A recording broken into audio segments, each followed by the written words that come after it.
In the latest wave of Punk videos and support that we've been playing here on the channel, it is hard to forget the original, the Punk Thunder Dragon Synchro deck. Now this is virtually unchanged from our previous attempts of playing it, because it's just so good. This deck is absolutely incredible.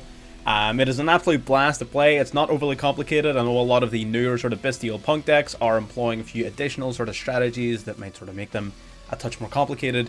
This one brings it back to basics, bare bones, and you know what? It absolutely claps. So this is what we're going to be talking about today. Deck profile at the end, card for those who are unfamiliar with our previous videos on the deck. But first of all, we got a few really good games lined up. Some really sort of clean wins, some unfortunate losses, some close games. Really good replays here coming up.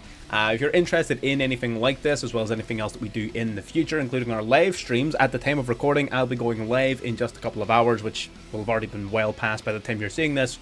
My point being, you can catch us live, you can catch our deck profiles, you can catch anything just by subscribing to the channel, or if you want alerts and notifications, you can get them from the Discord. And lastly, if you enjoy what you're watching, like the video. Every little bit of support helps us out, and again, I would appreciate it. Costs you nothing, helps me out, everybody wins. Let's get into it.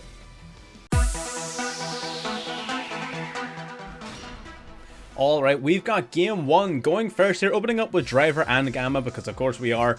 We're going to go tuning here, grabbing the Assault Synchron, milling across out, which is the best mill of course. We're going to go E-Tele, summoning out Xiamen. That means there's 2 dead cards in our hand, and we're still going to go nuts. We're going to grab Foxy-Tune, dropping itself and the Driver to summon out the Deer Note and Xiamen into Chaos Ruler. Chaos Ruler checks the top 5 of the deck to pick any light or dark among them and add it to our hand. We Deer Note here to revive the Foxy-Tune. Chaos Ruler checking the top 5. What are we going to hit? There's a Thunder Dragon Dark and there's an Assault Synchron. We are going to grab the Ogre Dance among them though. We're going to send the rest to the graveyard because we already have an Assault Synchron in hand. Exceed summoning off into the Zombie Vampire, detaching 1, going to mill 4 from both players' deck, but our opponent decided no. They weren't going to allow that, so they actually hit us with an Ash Blossom there. We were sort of fishing for an Ash Blossom at the beginning of the turn, but they didn't allow it to go through. We're going to normal summon the Assault Synchron for the Sprite Elf, bringing back one of our Assault Synchrons so we can banish 2 to resurrect the Chaos Ruler here, bringing it back out. Setting us up in a good position. Now, we banished our Thunder Dragon Dark to bring out the Chaos Ruler, and we're going to get hit with a Nibiru, which is huge, right?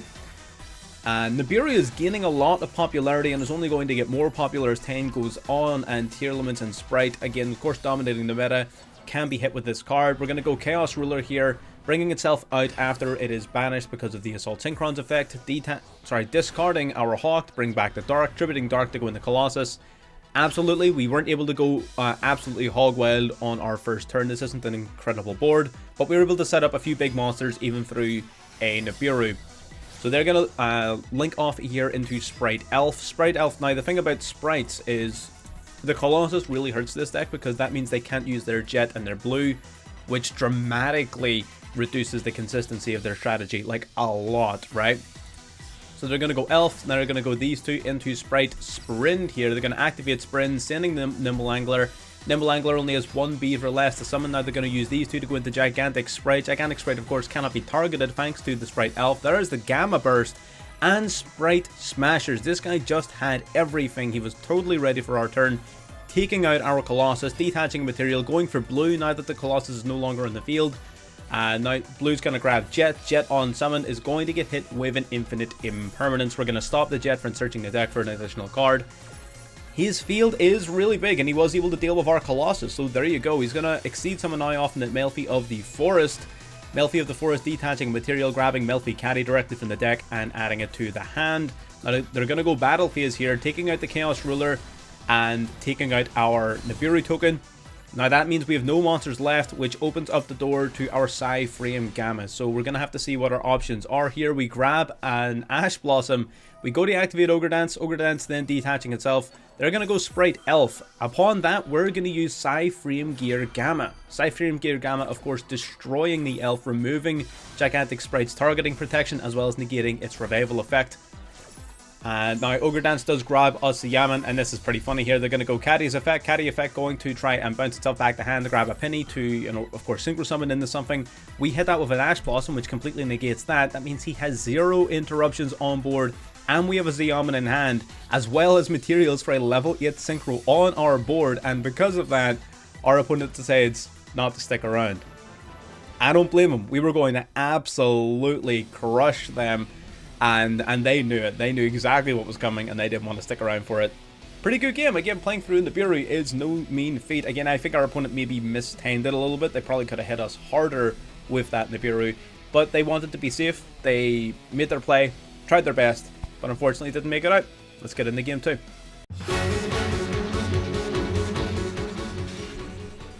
Alrighty, getting into game 2. Now, we're going to start off, again, pretty solid hand. Alexian Gamma in the opening hand here. Of course, it doesn't come up as often as you would think it would. Our opponent, unfortunately, no Maxi, right? And it's weird to say that we're expecting an Ash Blossom or a Maxi on those. That's why we have the Gamma, but worst case scenario, if it's not usable, you can just drop it to graveyard. It's still a light monster, which sort of suits the requirement of the Chaos Ruler. It's also a level 2, which means it can be brought back off of Sprite Elf later on, which means, you know, even if you don't fully utilize it, it's not exactly dead. We did target the Ogre Dancer to revive back to the field. He did have the Bestial ready to banish that. That's one of the big things. You may want to consider focusing on reviving Xiamen off of Dear Note's effect, purely because of Bestials, right? Summon out the Assault Synchron, going into Baron de Fleur. Now, of course, we can banish the Chaos Ruler, banish 2 cards from the graveyard to resummon the Chaos Ruler. One of those cards being the Thunder Dragon Dark that we milled off its effect. Dark searching our deck for Hawk, or it would, except there's an Ash Blossom. Grabbing our Hawk is more important than keeping a singular Omni Negate, so we decide we're going to bite the bullet, negate the Ash Blossom off Baron de Fleur. It's a really low impact negate. I didn't want to do that, but our Colossus is just so important. We're going to go into the Psychic M Punisher here. That's going to trigger the Assault Synchron, banishing itself to bring back our Chaos Ruler once more. Chaos Ruler, of course, just being a big 3k beater at this stage. Discarding the Hawk to revive back our banished Dark, so we can tribute the Dark to go into our Colossus. But first, we're going to banish both our Ruler and his Drissworm to basically just clear the Drissworm off the field. For anyone, again, most of us are aware, whenever Drissworm is sent from the field to the graveyard, he gets to target a card on our field and send it as well. We don't really want him doing that. I would really rather just pay the cost. Chaos Ruler, like I said, is just a beater. If I can get rid of a beater to remove one of his interruptions, as well as a monster off of a board, abso-freaking-lutely. Maxi and Ash in hand. Baron de Fleur tagging itself out here for a Dear Note. Dear Note, again, mainly just doing that because Dear Note will float into another Punk when it's sent to the graveyard, and because Baron has already used its Omni Negate, it's not a ton of value on board. So I figured Dear Note might just be more valuable, just purely because of its ability to float. We're going to go Maxi here on the Rhino Heart. Rhino Heart sending Halfness, still activating the Halfness to fusion summon into Tearlament's Kit Kalos. Tearlament Kit Kalos, of course, on summon, going to search. We decide to Ash Blossom here just on the off chance he doesn't have anything to target with or summon off of the kit. There's not really a ton of very good targets for Ash Blossom in this matchup in particular. Like you can see here, although we would have stopped as a generic mill instead. So again, it was worth the shot as far as I can see. If I'm wrong, I'm wrong, but as far as I can see, it was worth the shot. They're going to send, of course, Siren and Merly to the graveyard, as well as a Kelbeck. And they're just going to get gaming here, right? They're going to send 5 from the top of both players' decks to the graveyard, shuffling back for a Tearlament's Kaleido Heart, as well as shuffling back an additional 2 to go into their Will Kalos. So, not the greatest for us. Kaleido Heart getting rid of the Colossus. Going into the battle phase, we're going to boost up to 5,800 attack points. Our Psychic M Punisher currently unaffected by his activated effects, as well as being a huge menace with those 5,800 attack points. They're going to negate the Dear Note here off of our off their Will Kalos. Again, it's the same difference. It doesn't really make much. Technically, Baron would have been better there purely because of its attack points. Technically, right? But again, at the time, it made the most sense. We're going to go Assault Synchron here. He is going to negate the Assault Synchron off of Will Kalos here by pitching the Kaleido Heart from the field. Upon Kaleido Heart being sent to the grave, we're going to activate our Maxi in response. We know he's going to summon a couple of times at least during this turn, and if he doesn't, there is a chance that we'll be able to go for lethal, so hopefully this will dissuade him from making any extraneous plays. He is going to bring back the Kaleido Heart, sending Halfness to the grave, Halfness then activating its effect to fusion summon back, summoning out a Tearlament's Kit Kalos once again. Tearlament's Kit Kalos going to search the deck for a Halfness. Very good search from our opponent there. We're going to go Foxy Toon dropping itself, going to get hit with Tearlament's Crime. That is a huge deal to us there. That is going to really halt our progress in terms of pushing for lethal, but we still have plays. We have the Ogre Dance in our hand. Ogre Dance grabbing Xiamen, normal summoning Xiamen here, paying 600 life points. That's when they're going to go for their Havness effect here. Havness special summon itself and mill the top 3 off of the deck. Now that is going to trigger their Kaleidoheart here. Yep, Kaleidoheart's going to target our P.U.N.K, shuffle it back into the deck. Siren and Sulliek both being milled off of that 3.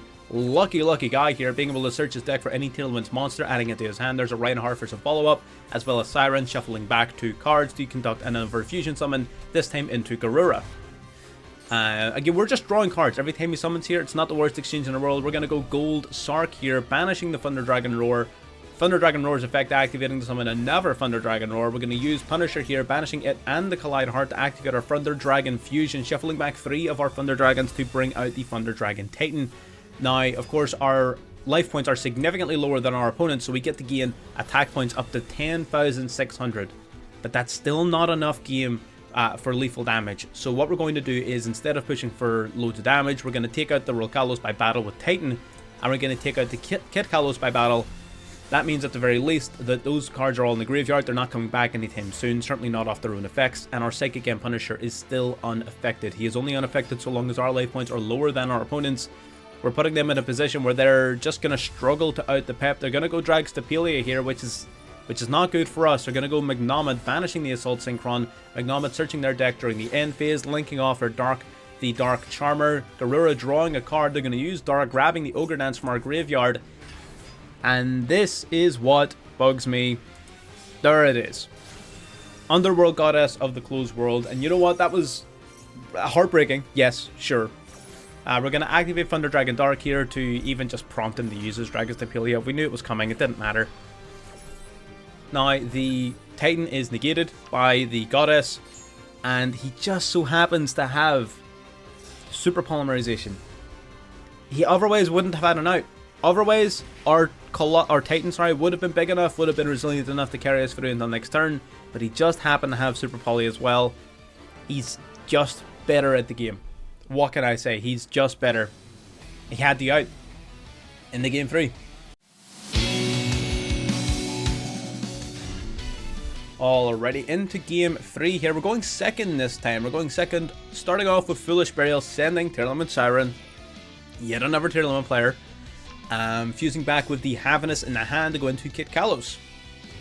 Kit Kalos going to search their deck for a card here. We're just going to negate this right off the bat, because there's only 3 cards left in hand. He has nothing left in his graveyard. He might not have a target for the Kit Kalos, and luckily for us in this case he didn't, but he does have Triple Tactics Talent, which is very unfortunate. Drawing 2, normal summoning the Agedo to go into the Dark Charmer. Now he's going to trigger off the Drissworm, banishing the Kit Kalos to set up at least a form of interruption. In his head he was thinking, I can't end on Kit Kalos, I will die. So he set up Drissworm so that it's at least a line of defense for him, I suppose.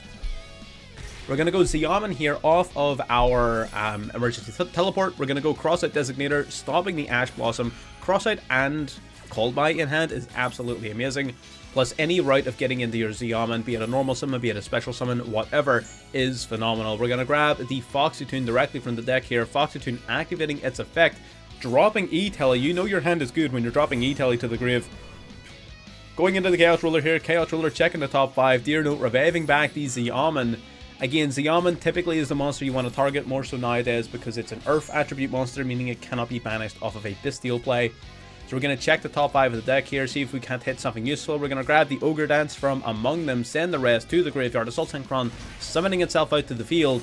Level 10 Synchro here. We're going into Cheng Ying this time because we are pushing for game. We're not taking second place here. We're going to go into the Chaos Ruler, banishing 2 to resummon itself, triggering the Cheng Ying, as well as the Thunder Dragon Dark. Thunder Dragon Dark gets searching our deck for Hawk, adding it to hand.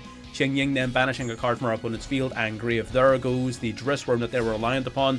The Gloomy, of course, also has a destruction effect to search his deck for an additional card. So what we're going to do here is minimize the chances of that being a problem, bringing back our Chaos Ruler once more, going into the Psychic End Punisher, activating Hawk, dropping Hawk to grab Dark into Colossus. Now what we're going to do is use the Psychic End Punisher's effect, banishing the Ruler, banishing the Gloomy, opening up the field for lethal damage, boosting up to 5800, 38 to the face, 58 to the face, and that is game. Easy dubs, I don't know what to tell you. It's just that easy sometimes. Let's get into game 4.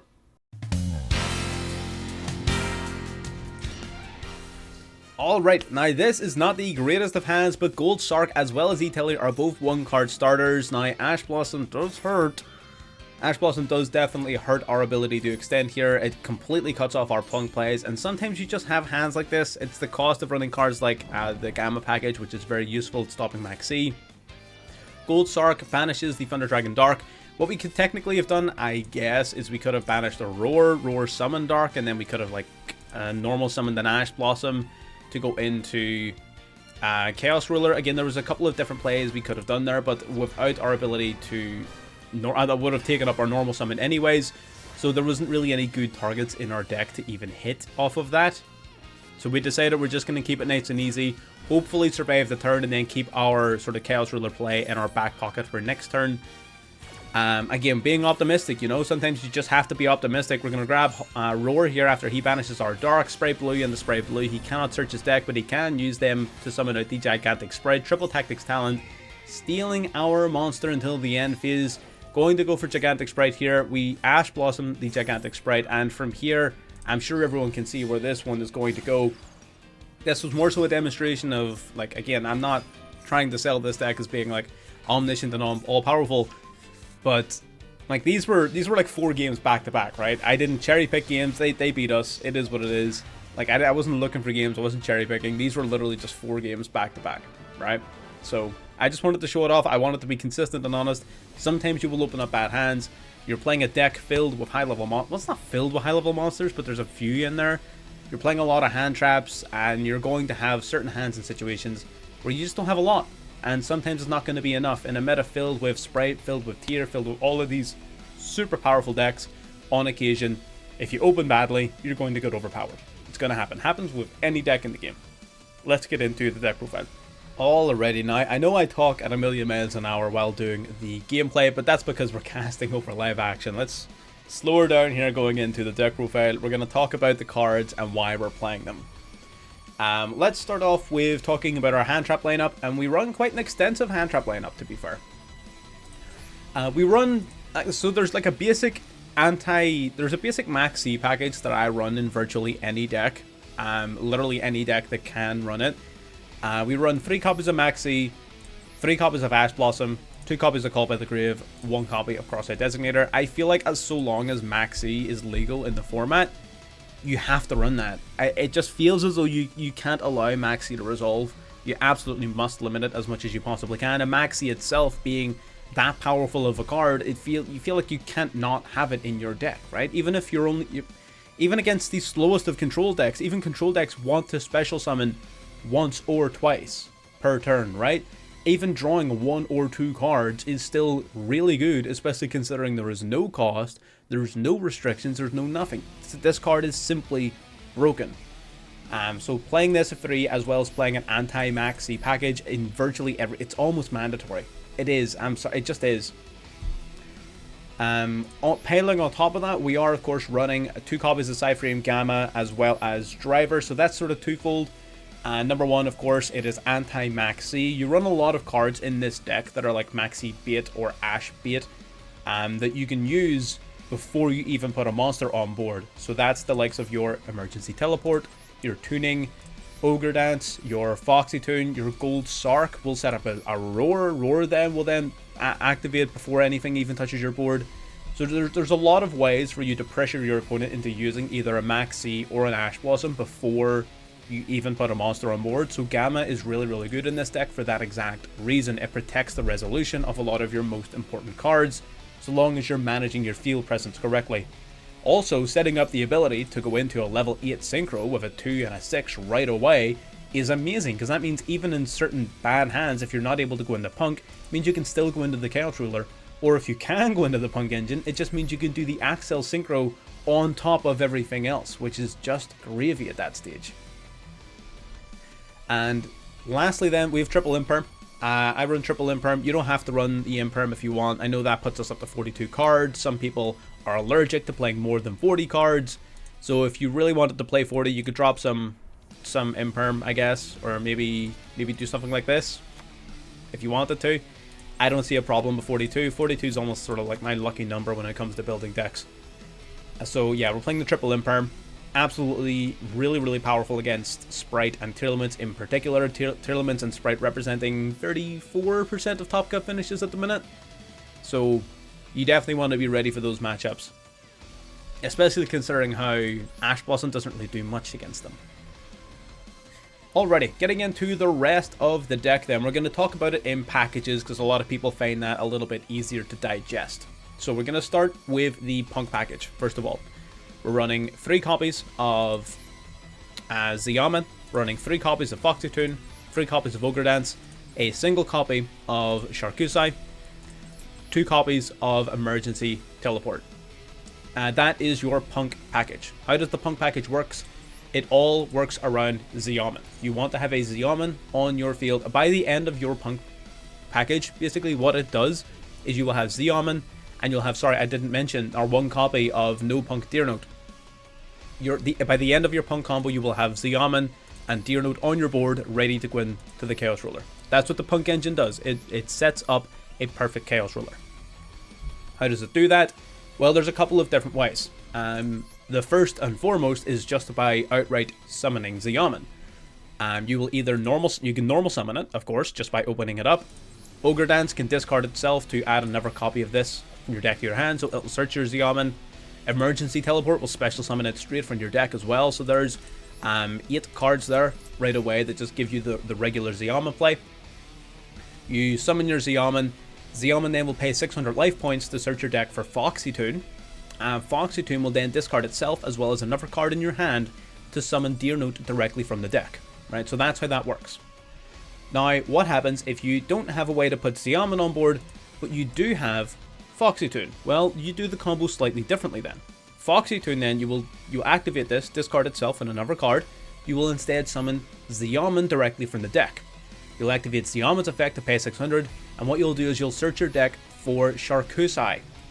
You can then normal summon Sharkusai to pay 600 life points to fusion summon, fusing the Xiamen and the Sharkusai to summon out your Rising Carp from the extra deck. Now this card then contributes itself to special summon any 2 P.U.N.Ks from your deck, and you're going to summon Xiamen and Deer Note.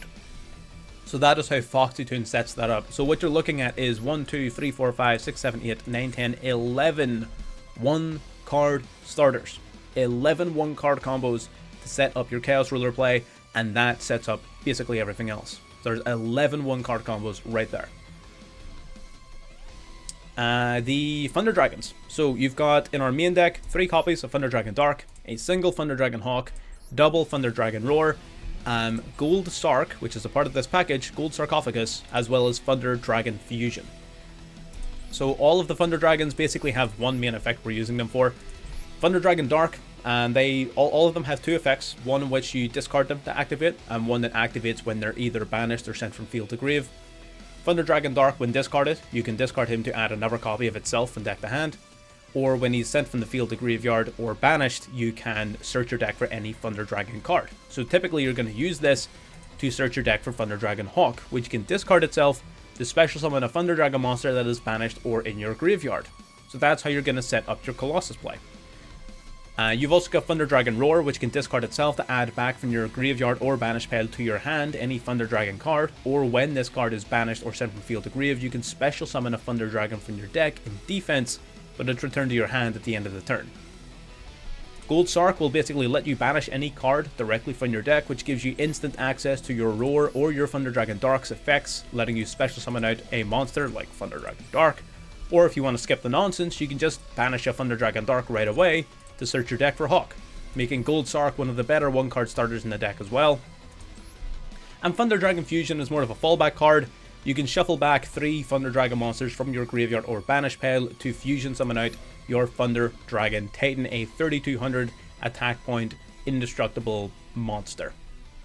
Alright, so ideally, again, the idea behind the Thunder Dragon engine is you want to banish or send from field to grave your Thunder Dragon Dark, either directly or through summoning it off of Roar and then sending it to the grave. You want to search your deck for Hawk, discard Hawk, revive one of your Thunder Dragons, and then Colossus then can special summon itself. On the turn in which you use a Thunder monster in hand, like your Hawk, you can tribute one of your Thunder monsters to just special summon this card straight out to the field. There you go, that's how you're getting access to your Colossus. Lastly then, in terms of primary engines, we have tuning. So 3 copies of Assault Synchron, 3 copies of tuning. Assault Synchron being an amazing monster that can special summon itself from your hand by paying 700 life points. Also, if one of your dragon synchro monsters on the field is either banished or attributed, you can banish this from your graveyard to special summon back that banished dragon. So we use that in combination with our Chaos Ruler. So Chaos Ruler will basically, of course, you summon it out the first time, get its effect and everything. Then you'll typically use it as material, either for a synchro summon or an exceed summon, send it to the grave. This card will be able to resummon itself back, but when it goes to the graveyard again, it gets banished instead. That will trigger our Assault Synchron, which will banish itself from grave to resummon your Chaos Ruler for a 3rd time. And then it goes to the graveyard for you to resummon next turn. Absolutely mental. So Assault Synchron, amazing card. It's a dark target, so it can be hit off a Colossus. It's an instant level 2 summon. It works with your elf. Everything about Assault Synchron just makes it feel like it was built for this deck, right? If you don't have this card, because it's 6 URs, right? I get it. 6 URs. It is an amazing card, but you do not need to play it. Certainly not at 3. You can get away with cutting it down, maybe to 2 and 2, or to 1 and 3, whatever. Or maybe you can just cut it all together and play more hand traps. That's up to you. But it's hard to pass up, man. This card feels like it was built for this deck. Getting into the extra deck then, we have, of course, Colossus. We've already talked about how to summon this card. But what does that actually do? Well, if it were ever to be destroyed by battle or card effects, you can banish a Thunder monster from your graveyard instead to protect this card from destruction, usually then proccing off more of your Thunder's effects. But more importantly, so long as it remains face up, your opponent cannot add cards from their deck to their hand except by drawing them. That means no searching your deck for cards. That means Sulliek is not going to search. That means Kit Kalos can only mill. That means Sprite Blue and Sprite Jet are useless. There's a lot sort of impact on this card in the meta right now, especially against those types of decks. But it generally across the board kind of hits everything, right? It means Sword Souls can't use their Shizao to search their deck. It means Branded can't use Mercurier to search their deck. It can't use Alibur to search their deck. They can't use all of those. And so there's a lot sort of splashable impact across many different decks in the meta. This isn't as powerful as it used to be. It's not enough to win you games on its own anymore, which is why we're combining it with this P.U.N.K deck so that this is just one factor of a total end board, right? So Colossus, really, really solid card. Carp, we've already talked about, just used for the P.U.N.K combo. Titan, primarily just a 3200 attack point beater, and that is indestructible by card effects. It can also, if you activate a Thunder effect in hand, it can non-targeting chain to pop an opponent's card, which is kind of neat. It doesn't come up very often, but it is cool. Into our synchros, we've got the Black Rose Moonlight Dragon. This was... I don't even think we can actually summon this card anymore. Yeah, this is only here as a fallback option in case we absolutely need to have Dark and Assault Synchron. Like if we have only those on the field and we need to synchro summon, that's why this is here. This used to be better in the version where we were playing Chaos Space and the Chaos Twins and everything. Moonlight is definitely not needed for this version of the deck. It's not that big in this copy. It's literally only here for Dark and Assault Synchron, because Assault Synchron, if you special summon it using its effect, locks you in the synchros, so you can't like link it off or anything. So it's here as a fallback, but at the same time you can dance around that restriction. You can take this card out if you have another card in mind that might be more useful.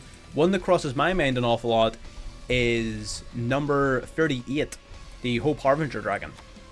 You can summon out multiple level 8s in this deck very, very easily, so having a powerful rank 8 boss monster to go into may be very useful. This is just a 3k attack, generic sort of spell negate. But yeah, again, choice is totally yours. I would, in hindsight, in my most recent testing, just play this instead. I so seldom find myself in a spot where I'm locked into just these two, where I can't just link them off. So it's up to you. You know, ultimately, if you have the Moonlight Dragon, it's neat. It comes up sometimes, very, very seldomly though. I think the Hope Harbinger would be a better fit overall. Chaos Ruler, again, I talk about this guy all the time on my channel, man. On summon, check the top 5 of your deck, pick any light or dark monster among them and add it to your hand, and the rest go to the grave. It can resummon itself from the grave by banishing a light and a dark from the graveyard, but is then banished when sent from the field to the graveyard again.